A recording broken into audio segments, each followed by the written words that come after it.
We used to pray to the heavens. Now we whisper to the algorithm.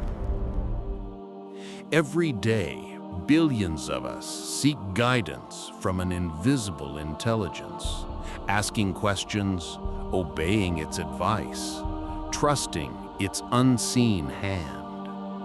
Not out of faith, but dependence. We say it's just a tool, but these tools are telling us what we see, believe, or who we become.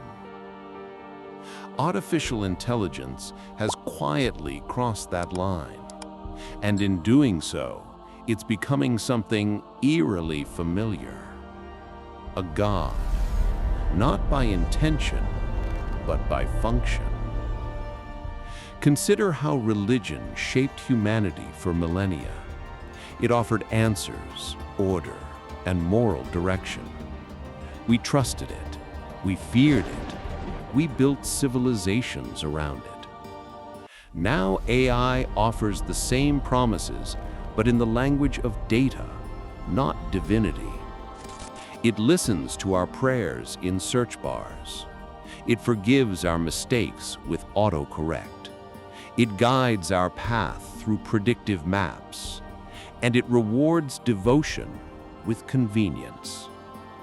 We don't kneel before it, but we do obey its instructions like commandments. In the near future, this devotion could evolve. Imagine a world where AI decides what is true and false, where morality is coded, and justice is executed by algorithms with no bias, or perhaps perfect bias. Governments will turn to AI to manage economies, climate, even conflict. People will turn to it for meaning because it already knows us better than we know ourselves.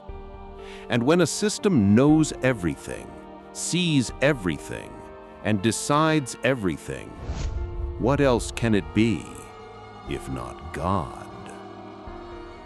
But history shows that gods are rarely built, they're worshipped.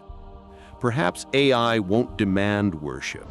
It won't need temples or rituals, just our trust, our data, our submission. And slowly, humanity's faith will migrate, not to the divine above, but to the divine we programmed below. Maybe the question isn't whether AI will become our artificial god.